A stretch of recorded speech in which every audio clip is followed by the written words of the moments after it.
So, for those of you who are joining us tonight, I didn't make any slides for today. No fancy slides, mostly because I got back like late Sunday. I spent Monday with my family and had a crazy day at work today. So, no fancy slides today. I'm sorry for people who watch the video in the future. Don't be mad, please. Gold Squadron, begin takeoff procedure. Gold Squadron.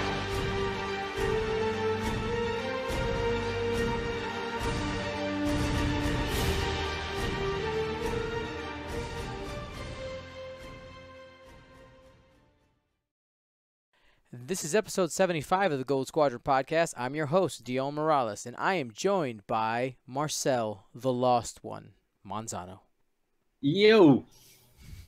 Hello. Josh, cancel for 2, Holt. What's up, everybody? And William, still bring Biggs in every Rebel list, Hagewood. Biggs is back, baby. All right, everybody. Well, I want to say welcome to our guest for today. So, Josh, how you doing, man? I'm doing pretty good. So, if you have been living under a rock the last few days, which people get busy and stuff, Josh Holt won the U.S. National Championship, the final first edition National Championship. How, do you feel more regal with your win, sir? I feel about the same, to be honest. No, I feel indifferent. I mean, I went into the tournament with like no expectations. I really wanted to go 0-2 and like just hang out with people. Yeah. But I'm not going to concede on purpose or anything like that. So right. And Josh, what is your squadron affiliation? Squadron, crates. Yep.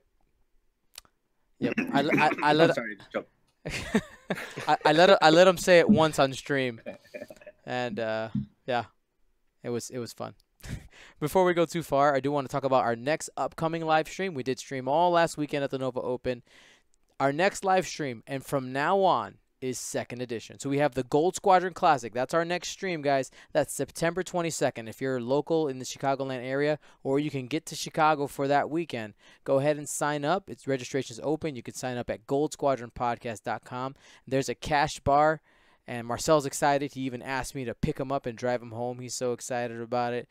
We're gonna have we're gonna have food, raffles, prizes. The templates for doing well at this are super sweet. I'm waiting for Knuckles to send me a picture for them, but I designed them, and the design is dope. Nobody has ever made templates in this style that I've done. I'm gonna tell you, it's off the chain. You're gonna want it when you see it. So don't delay if you've been snoozing getting signed up. And we're even gonna raffle off a set of those templates. So you have a chance even if you scrub out. No big deal. So our first topic of today is talking about the Nova Open, which I just came back from, and same thing as Josh. And Josh, you won. Good job. I did. Yeah. So let's start out by talking about your list. What'd you fly?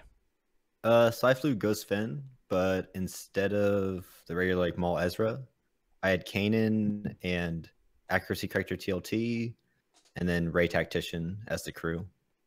But everything else was the same down the line. Your standard stuff.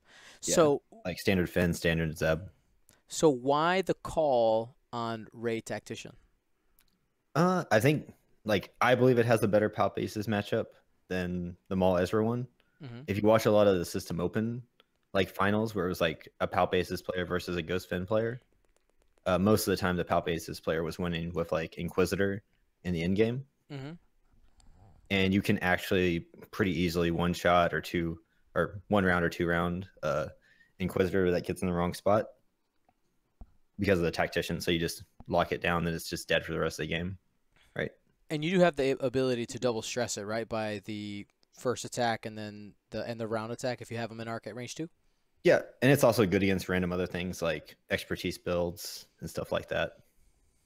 Awesome. So let's take a moment and talk about your final match here. You played against Alexander Benassi, and he brought something very different. We hadn't seen this really in the meta lately, and he brought kind of a funky list. He had 2 Glaive Squadron pilots, so those are the PS6 generic defenders, with Predator Ion Cannon and TIE D, 2 of those, and a Scimitar Squadron bomber with Fleet Officer Courier Droid Twin Ion Mark II and the TIE Shuttle. That's how he got the crew on there. When you saw that lined up across the table, what were some of the things going through your head? I figured I would just get like double ioned off the board and be like really embarrassed afterwards. Well, I mean, But I got really lucky in the first engagement. He missed with one of the ion shots, so I was able to 3-bank and just get out. yeah, I mean that opening engagement could have gone very different for you, but you saw the opportunity and you got out. I think I took like the average damage, but being double ioned would have been much worse. That's the only difference. Mm-hmm. I think that's where it would have shifted. Or if he shot Finn, it might have been better for him. Yeah, if anybody who's listening or watching, if you watch that video, you'll notice that he kind of switches targets midway through his approach. It was I know I was concerned. You'll hear me talk about it on the stream, but I think if he would have committed to either or, the game could have gone very different for him. There was actually a couple. I think he made 2 crucial mistakes in the early game. Mm-hmm. One was barrel rolling the second defender, because he would have been able to keep a focus on each one of them, but he only had one on the last one, so I was able to hot shot it off and then 2-round it afterwards, or 2 or 3 round it. I don't remember which one it was. And then he also barrel rolled the same defender the next turn when he had a block on Finn, I think to try to block the straight maneuvers instead of the 2-bank. And it took away a shot and gave me a range 1 primary with Finn. So Awesome, yeah, and Fenn did. But he some obviously work. played pretty well. I think in his side of the bracket there was a lot of like Mirandas and Nims, so he probably just like ioned him off the board or something like that. Yeah, we actually had him on stream for the 2 matches before the final, and honestly, both of them were very unconventional wins. I will say that, like they were like really scrappy. Like they weren't standard. He had his ion tools, but they weren't really the things that won him the game. They were just kind of like dig it out games. They were definitely really entertaining to commentate and watch. Some high level X-wing is low level X-wing stuff or something like that. Yeah, exactly. It's just like in the match before against Tom Zeech, another great match. Like they were being super cagey at first, both staying on their own side of the board. They kind of shifted and also stayed on one side, and then Tom just kind of leaves the Reaper out to dry a little bit. Like he should have turned around a turn before, and then it was ioned and stuck, and that was the game. The Reaper probably had a family.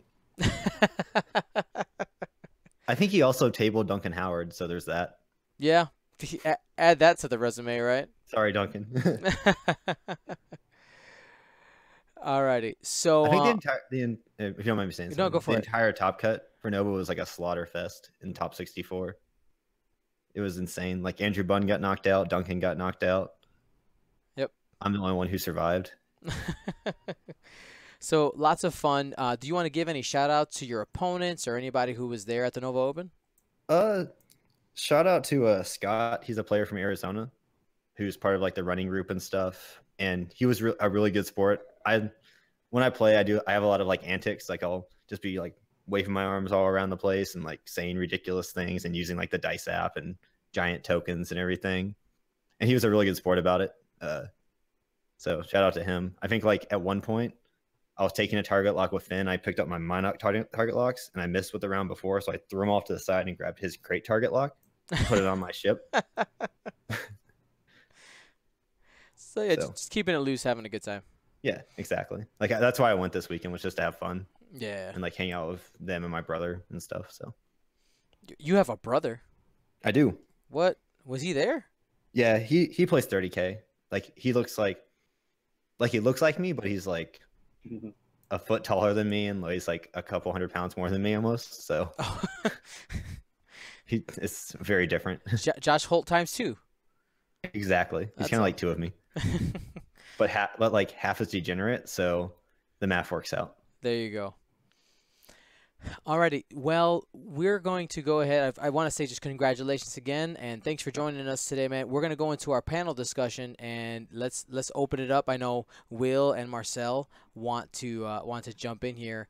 So one thing that happened at Nova is I was asked by the Nova Open to be the moderator for a panel that was we had Alex Davey, one of the co-designers for second edition, also Duncan Howard, Andrew Bunn, Paul Heaver, and Ryan Staniszewski were on the panel as well. Just four players and a co-designer just talking about the transition of competitive players into X-Wing second edition. So what we're going to do is we're going to have our own version of the panel because during the panel, I didn't answer any of these questions myself. Like it was my job just to make sure the players had, had the questions and kept the conversation moving. We did get some interesting insights from Alex, and I'll bring those up as they come along. But I want you guys to let's have a little mini panel here. So, how do you think the wide release of X-Wing Second Edition will affect the emotions and the growth of the X-Wing community? Go ahead and just jump in when you feel like it. Well, I'll go. I think for a lot of the people that have been playing, that played early on and just kind of grew out of it, at some point, I think those people are coming back. I referenced back to my brother a few times. My brother's one of them. He hasn't played really for about a year and a half, and hearing about 2.0 got him interested again, and he still hasn't played, but he's looking forward to coming back and getting some games in once 2.0 comes out. So I think it'll be good to get new people in. Overall, I think it's kind of a jolt. I think outside of just a small group of people who really enjoyed the current meta because they like what was, it's your style. Like some people like certain styles of play. The current style of play where it was kind of deck building almost. Mm-hmm. That kind of player probably doesn't like it as much, but will stick around to try it. The kind of people that hated that will probably come back. And also just the buzz in general, I think, will bring new players that never heard of it before. Will? Yeah, I definitely think emotions are running like extremely high. Most people are either very passionate and ready for the change, or are very reluctant to accept that what they know is no longer going to be that anymore, and it's going to be something different. And I think that between the two of them, unfortunately, I do think that the growth is going to kind of plateau for a while. As kind of people who are resisting the change kind of fade away for a little bit, and then as they're kind of replaced by brand newcomers or people coming back after a couple of years. But I think after, I would probably say about a year of transition time, we're going to see just the X-Wing community explode and reach new heights. Josh? I think that there's definitely going to be like a lot of new players coming in, and I've heard mostly positive things from like players that are playing now. I think most of the negativity stuff I heard is like some weird stuff about conversion kits and stuff like that, like Mr. 7 Seeks or whatever that can't fly his list anymore because there's not enough in one conversion kit. Yeah. But actually, I have a problem with that. September 22nd, if I end up on stream for some reason, you'll find out why I have a problem with that, because I have to buy a whole bunch of stuff. Just borrow them from people. Fly. I am. Yeah, just borrow them, and you have friends, right? Like the man on the screen. Yeah. I got you. Yeah, I mean, we definitely have had both sides of it. I think most competitive players who enter this game saying like this is a game that I want to play for competition are happy about it, mostly because it does put us in a spot where it's going to feel more even. I know that one thing that I had an issue with as a competitive player is I didn't have fun playing the lists that were the most competitive. So I automatically put myself at a disadvantage. You know, Josh and I were talking at Nova, and talking about losing at the list building stage, right? So like by choosing, essentially choosing to lose at the list building stage, I was hampering myself competitively. Now you can argue that that can always be the case in any game, that you have to just make sure you have the best thing. But what I'm hoping is that second edition, just the options are really vast, and that the competitive meta is more diverse than what it has been.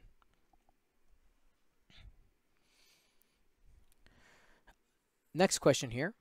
What were some of the major issues of first edition that brought us to the point of needing a second edition? Will, I'll start with you. I think one of the major issues is lists that kind of play themselves.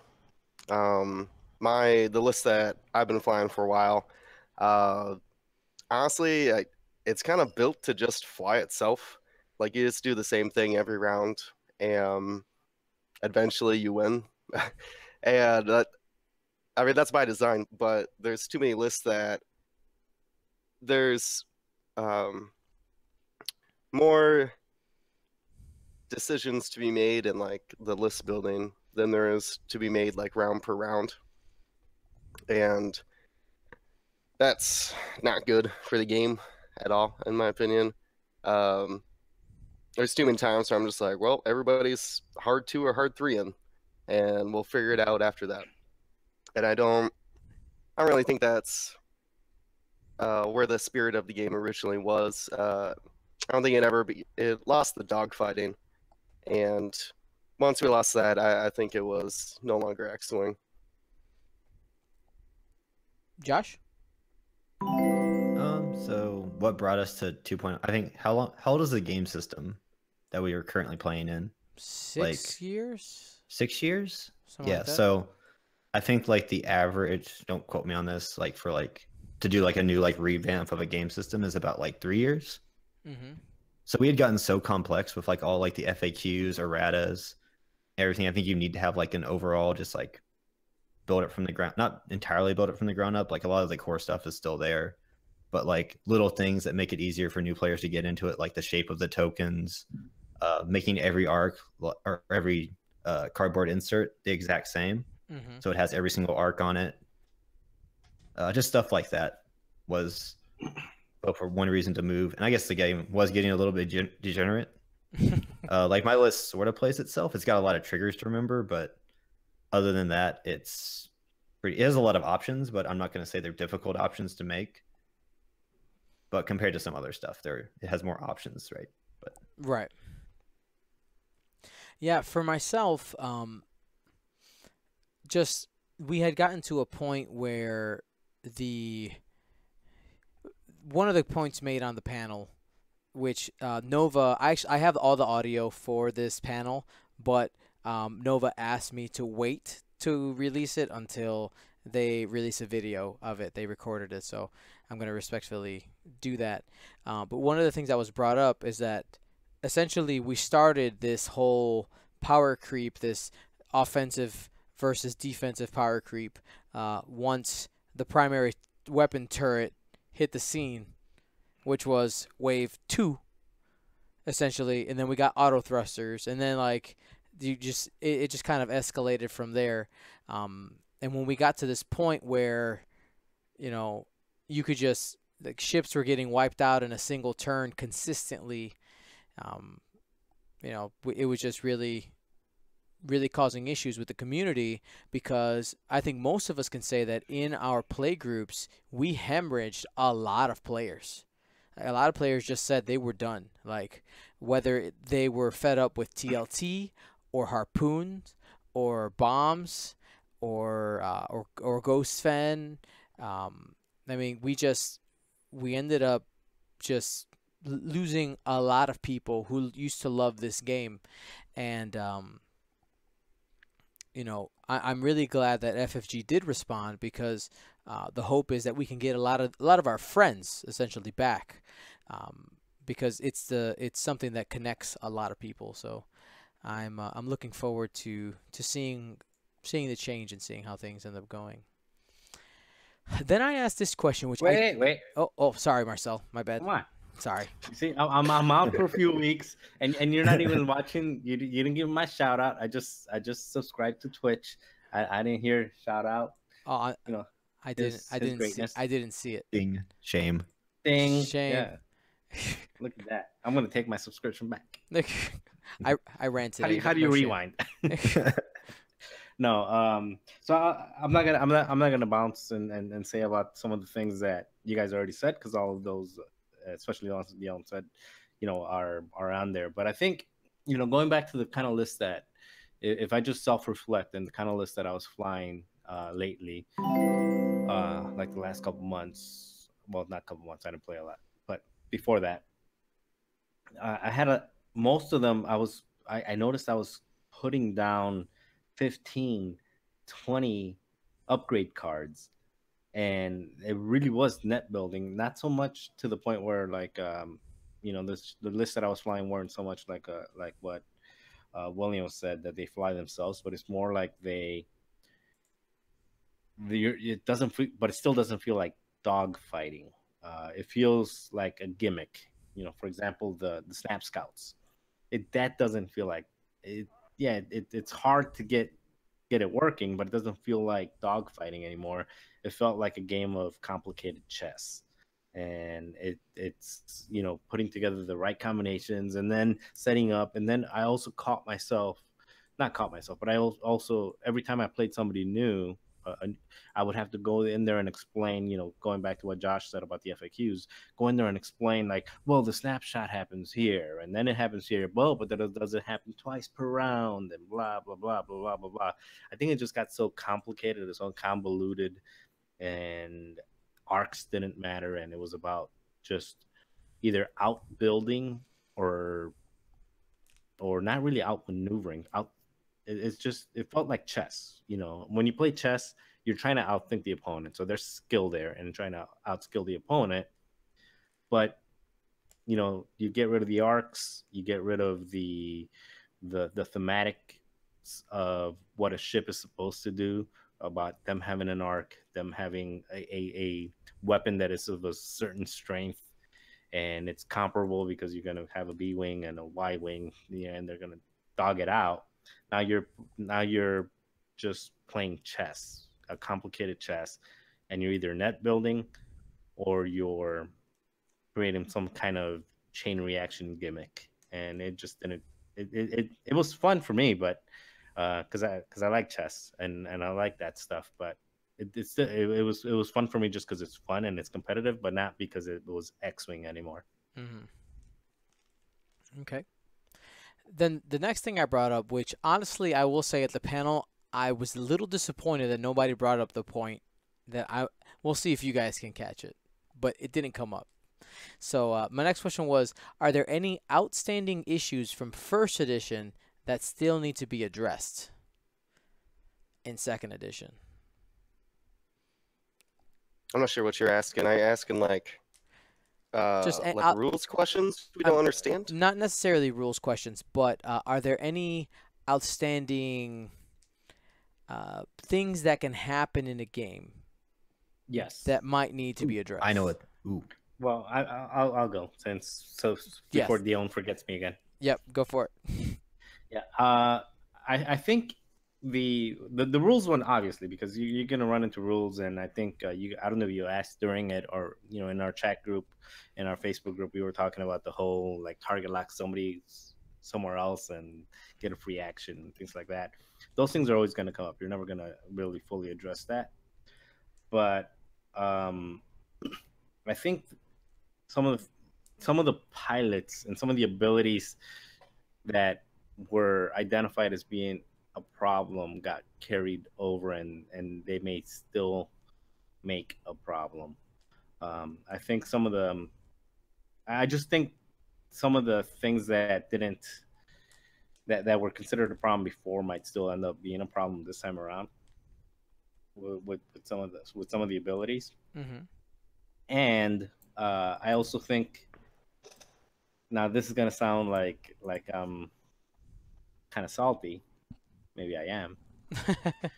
I think they overcompensated, or over the opposite of compensated on certain ships, in terms of getting ships that weren't getting played up and getting ships that were getting played down. Yeah, I mean, ships that saved the game. well, no, I mean, a good example of that is the Hawk and the Jump, right? I mean, Yeah. the Jump obviously nobody's going to play the Jump unless you're playing Dengar with the title. And the Hawk is just probably one of the best ships out there now. So I think the pendulum swung a little bit. Instead of making things a little bit even, it might have swung a little bit too much with certain ships, which is going to end up with the same issue that you had before, where certain ships are getting flown and certain ships are not. We'll find out, once the national tournaments start happening and we see which ships are getting played and which ones are not. So we'll know for sure. But I got a feeling that, just like before, the same number of ships are going to be at the top. May not be the same ships, but the percentage of the ships at the top will still remain relatively the same. Anybody else? Go for it. Yeah, I got one. Not alternating initiative. Initiative becomes really important in it's player order. It's called player order now because initiative is your number. Bidding for initiative 6 is still a thing. Like if you're Fenn Rau and Han Solo, but Darth Vader outbids you, what is your I6 then? And I think that's kind of always been a problem, that some ships just need to move last, and throughout the game that they always move last. You never have kind of that even ground. And I think that initiative bid in the activation phase is, what do I say? Degenerate, because it's a race to the bottom. It's like game defining, right? Yeah. Like if you're I don't know, that example, Finn and Han versus Darth Vader, there's not a lot you can do once you've lost the bid. I mean, sure, there is things you can do, but the strength of your initiative is just diminished completely. Yep. Yeah. Well, I'm gonna fight you on that one a little bit, because the fact that you're giving up potential upgrades and leaving points on the board in order to get that, you're sacrificing in order to get that advantage. It's not like unless you're both at the same point skill, which I don't know if that you change the rules. If you're at the same point skill, then you go back and forth, then I would see your point. But if you're coming in at 180 points and the other is at 198, you sacrificed enough in order to gain that advantage, or not even advantage. That's debatable, right? Because it depends on, we've yet to see what's really going to dominate, obviously, because we're not even in day one of second edition. But if Darth Vader moving last with supernatural reflexes, let's say it just turns out to be, unarguably the best thing. It doesn't matter what other people bring. There is a point where the bidding becomes a problem. Like Josh mentioned, the race to the bottom, right? If you could always find ways to, in first edition with lists, just to start throwing things out of the list to make sure that you would win the bid. So that's I get both sides of that argument. You are removing options from your list, but some people, if they get that choice of initiative and can pass it to and make first player, and can give first player to their opponent, sometimes that's all in their mind. That might be all they need to win this game. But they can also do stuff to fix it now as well. So they can Right. change point totals now, right? Exactly. Amen. So if we say we have like a round of regionals and we're about to hit it, let's say they update the points the end of quarter every single quarter, right? And they see that like out of 6 regionals, 5 of them been won by this like supernatural Vader list that bids like 15 points. It's an easy solvable problem. You either increase Vader's points by like a bit or supernatural, like each by 7 or something. Yep. So they can't bid, or they have to cut something else, and it makes it harder to build a list with it. So Solutions.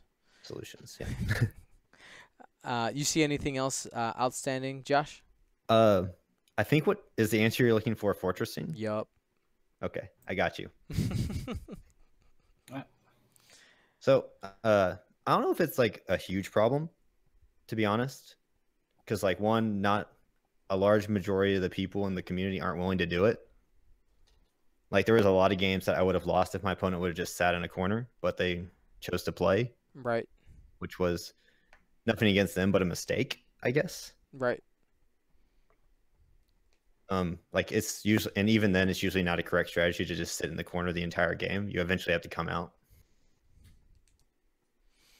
Yeah. I mean, it's the same thing as like, is it a if I one forward up the board edge, too hard up the other board edge, and then one forward again, that's fortressing too. It's just moving up the board edge. Like you're choosing not to engage. The same thing. Right. Yeah.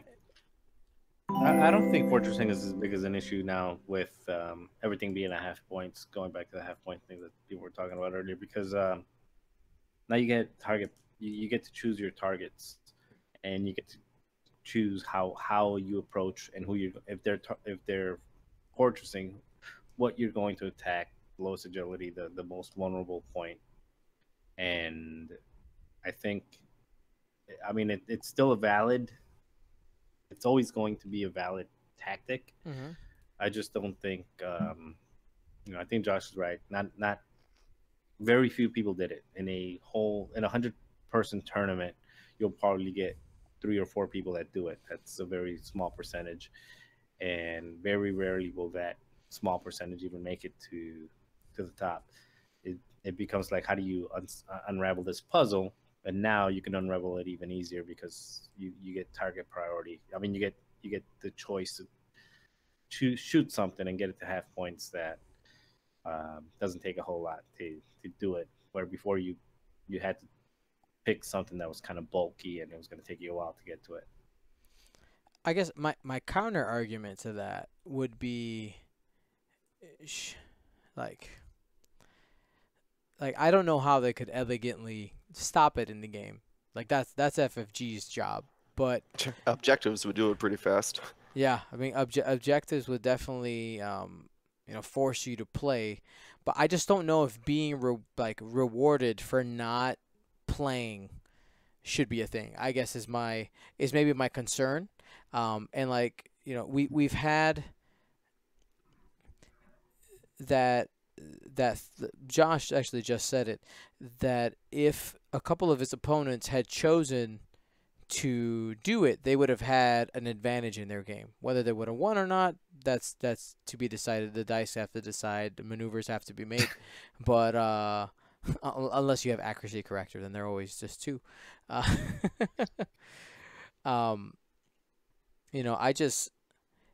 It's a point that it's a point of contention among players because you get 2 sides of it. You have I have fortressed. I have chosen to fortress because I've determined that was the right thing to do, but it becomes this point of contention between players. Just like, oh, you're fortressing, you're not playing, and then it just creates negative experience. And even though we're talking about this game competitively, I'm just not a fan of that. Just the ability for this thing, fortressing, to bring out some disagreement among players when it comes to considering it almost morally wrong to do. Just some thoughts there. I mean, I'm still gonna do it if I have to, but just a thought here.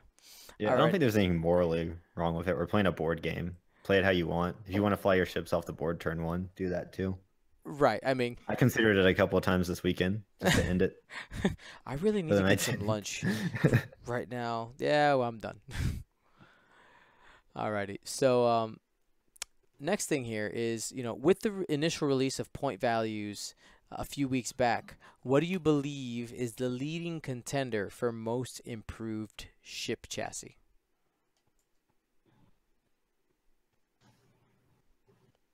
It has to be the Hawk, right? Like hands down. I'm gonna throw my vote in for the Punisher. Actually, Ooh, yeah, you're right. Actually, it's so much cheaper. The medium base hurts trajectory, but the boost to target lock is crazy useful on that medium base. Actually, I might say every medium base is a better chassis. mm. Maybe the K-Wing and K-Wing and Scourge, Scourge are kind of. Yeah. but everything else, Fire Spray, U-Wing. Well, actually, the K-Wing's not too bad because you can build your own turret by giving it bombs and like a homing missile. So Don't be out the back, don't be in the front, and point the arc on the side. the truest turret. Yeah. 3 out of 4. Yeah, I mean, and anybody else before we continue, Marcel? I haven't played with enough to be able to tell. I know that the Hawk, obviously, the Punisher,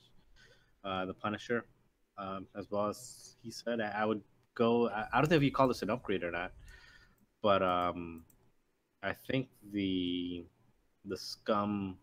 I guess it's a new ship versus an upgrade, but I think when you compare it versus everything else, the Scum YT 1300 got a huge boost versus its counterpart. So that's probably where I'd end up. Cool. Yeah, Yeah, the if new you Scum compare it to probably- like an Outer Rim Smuggler. Yeah, when you looks compare great. not only when you compare it to the Outer Rim Smuggler, I think when you compare it and what it has and what it does versus the same versus other ships in 2.0. and what used to fill that role in 1.0. Yeah, exactly. So like, it's kind of the master. I think is it's, what you're trying to get at it's without saying efficient. That's what I'm saying. It's cheap and efficient. It's got a lot of points. It's cheap and it's got a lot of variability. Yeah, the Very the customized Jumpmaster YT 1300, no, right? I'm not saying.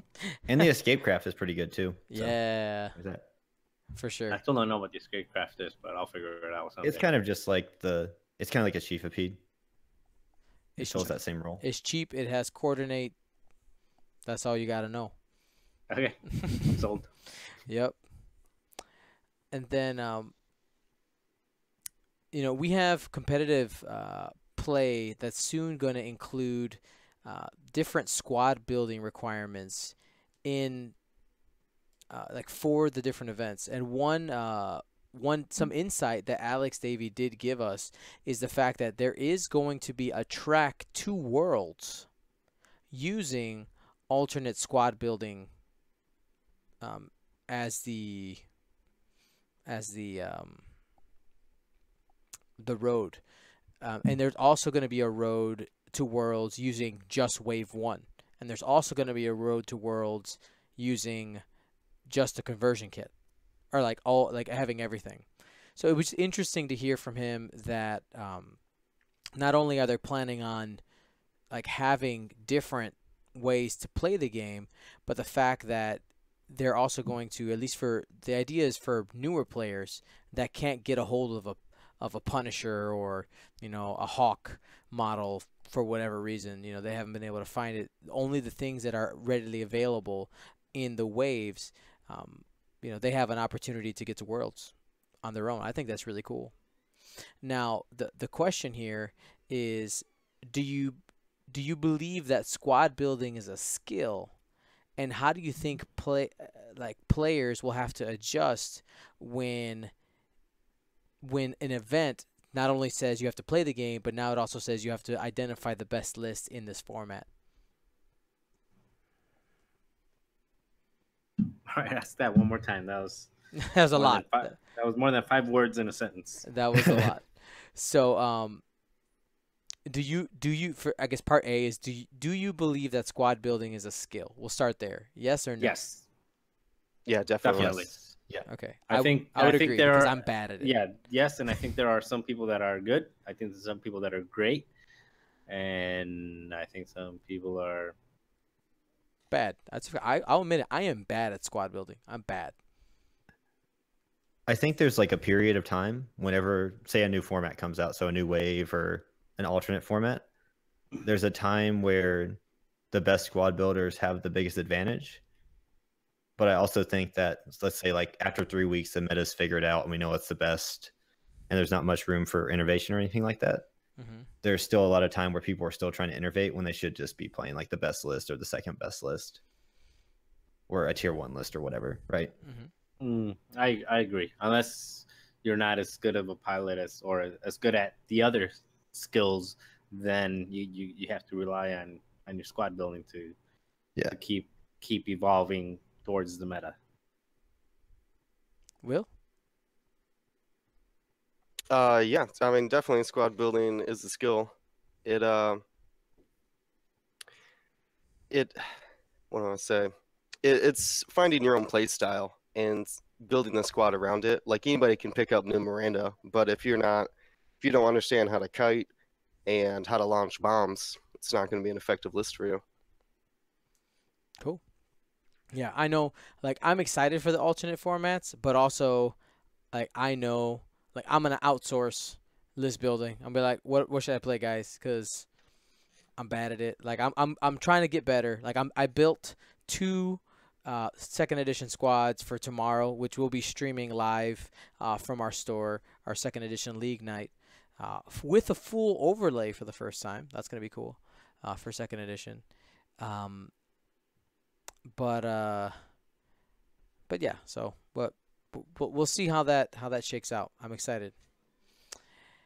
And then the next question here is, at Gen Con we found out that we're going to be getting the Separatists and the Grand Republic as new factions, in addition to breaking off the Resistance and the First Order into their own for a total of 7. How do you think that 7 factions will affect competitive players' approach to the game? I like that there's multiple factions now. Multiple. 7 different factions. Before, it seemed like the same archetype would kind of float to the top of every faction, whether it's like Scum, 2-ship large bases, 100-point Rebel Aces, or like kind of a Palp Aces, 4 Imperials. I mean, even the Glaive and Scimitar is kind of like Palp Aces. But your Palp is a bomber, and your Aces are glaives for some reason. Right. But it's still kind of the similar feel. And I think that with more factions, you're going to see much more variety in just the like raw archetypes you're facing. Even though they might be, what do I say, like, I mean, you're still going to have like the 2 aces in support, sure, but they're going to be wildly different depending on which of the 7 factions those aces are coming from. So it's going to be harder to, like, we try to guess the meta, we're still trying to figure that out with just 3 factions as it is right now. And at 7 factions, I don't think you're going to know at all what you're going to face when you go to a major tournament. You're going to have to prepare for everything. Yeah. I don't think it's going to make that big of a difference, actually. I think when you get to the very, to the Worlds, to the Nationals, things like that, you're still going to, by the, maybe not the first time around, maybe not the first few months, or even the first, I'm not even going to go as far as a year, maybe the first 6 months, you'll get a lot of the same, you'll get a lot of variety, but at that point things will settle out. And even if you're playing one of the 7 factions, there's going to be a couple factions just like ships that just don't get any play because they're They don't have anything competitive at the moment, and it'll normalize a bit. But as far as how people that are that typically are recurring at the top, like the Howards, the Paul Heavers and stuff like that, how they approach the game, I don't think it'll be a whole lot different. I mean, really, what you're trying to find is you're trying to find something versatile and something that's not too gimmicky. You'd never see them really playing anything too gimmicky. It's something versatile that they can adjust on the fly. And I think it's going to be the same thing. You just find something that you're good at, something that you're skilled at. I'm better at big base ships than I am at small base ships. It just is the way it is. And you find a way, you find something that is versatile that you can adjust, that fits your play style, and you just try to go out fly someone. Josh? I'm gonna come from a different angle. So I think as you spread out the factions, it's gonna get a little bit more diluted. So some factions might arrive like dead on arrival, just because they can't compete with Imperials or Rebels because they don't have the ship counts or the options. Mm-hmm. But I guess that balances out as like more stuff releases. But it is pretty like disheartening if they like release like wave 1 of the prequel factions. Yep. And just no one plays them because they're bad. Yeah, I mean that's definitely a possibility, right? And I think another way to look at this is with 7 factions. I know as a competitive player, I mean as a podcaster, I feel it's my responsibility. Like I have to have it all and try it all out. That way I can do my best to be informed especially with all the casting I do. Like I need to have my hands in as much of it as possible. But I wonder for other competitive players, like if the plan is, do you get everything and you just adjust on the fly as you identify what's the best? Do you commit to one faction? Do you only jump ship from faction to faction as something is identified that it's better? So like, oh, let's say you've only been playing Imperials for the last X amount of months, and the Grand Republic, like they undoubtedly have the best list. Do you just jump there? Kind of how are you guys planning on approaching this?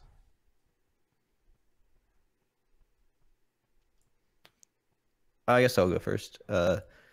So one thing, if you don't have a test group, get one. It doesn't have to be. I mean, there's Vassal and like online simulators and stuff like that you can use to test. If you don't, it doesn't have to be like a group in your local area or anything like that. But you need multiple people playing the game.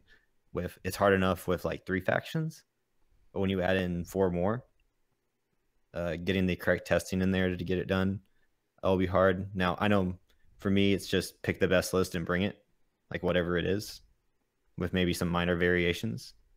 But I'm not going to try to list build myself, and I'll probably jump ship like pretty easily. Our team has identified the best list. Go buy it. Yes. Will? Yeah, I'm definitely.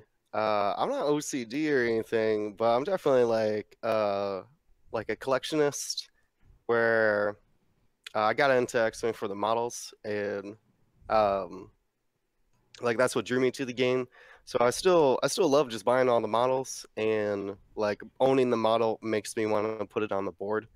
So I definitely am going to try out as much as I can, and I'm not sure if I'll be like locked down to one faction or not, or even if a faction's good or bad. Like right now in 2.0, I would love to play Rebels, but everything I build looks really bad, and I don't know why it won't be better.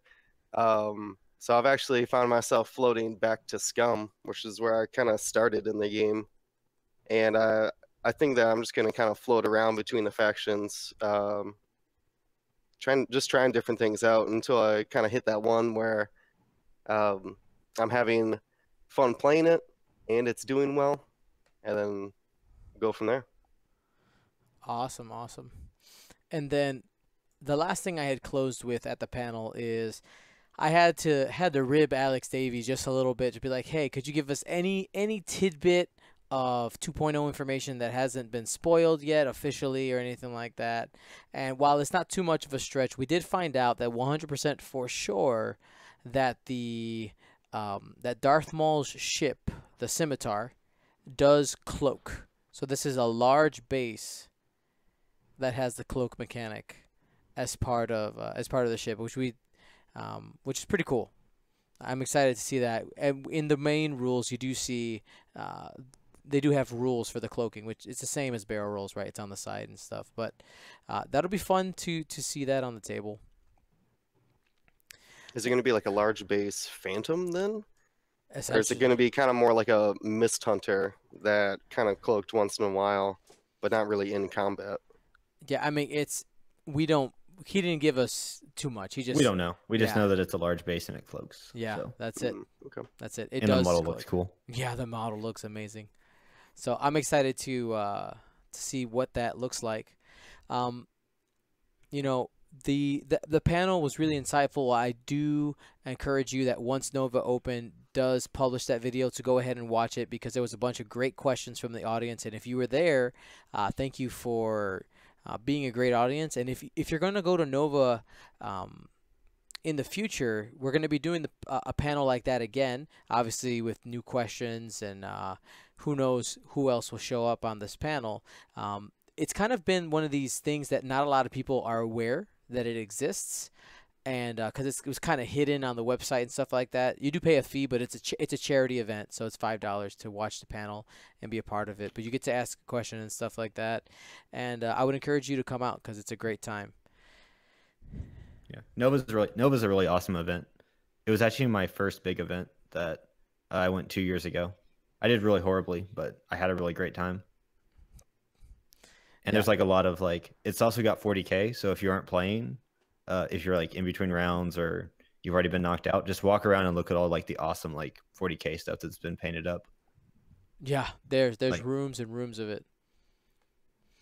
I think my favorite thing about the Nova Open, I know Marcel, you went with me last year. Will, you haven't had a chance to go yet, right? No, I have not made it either. We got to make that happen next year.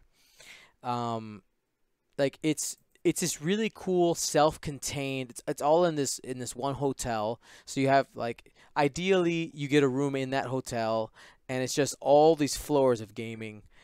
Starting at like the 3rd floor, they have stuff there. 2nd floor, then there's like a place to eat, and you go down an escalator, and they have like all these raffle prizes that you could do. Then a vendor hall, and on all the way in the bottom. Like it's a really great setup that they have there, and I can officially announce that Gold Squadron podcast, until further notice, from now in perpetuity, will be the official X-Wing broadcaster for the Nova Open. So that's super cool. Nice. Nice. Yeah, Building an empire. that's right. One event at a time, baby. It's a monopoly. Stop it. You know what? Get us to It's only a Australia. monopoly because we have no competition. Hey, Whoa. that's on purpose.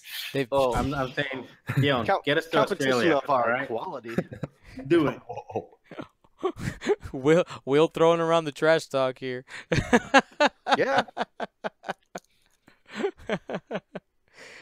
Yeah, man, it's a lot of fun. I love doing it. And Marcel, I want to get abroad. Like that's a goal here. For sure. Now, before we close things out, I want to anything get else? abroad too, by the way. Oh A couple of them. Oh my God. PG, keep it PG. Yeah, I want to go abroad a few times, Uh-huh. like Europe and Australia. Uh-huh. Uh-huh. Anyway, Josh, anything in closing about the Nova Open? Yeah, like so if you haven't made it out and you're thinking of an event, I think it's a really great event. It's kind of got the same atmosphere that like Steel Open had, except it has more than just like X-Wing and FFG games. It's also pretty medium sized, so it's not like mind blowing like Gen Con is. Like, how do I get everything done that I was going to do? Oh my God, Gen Con.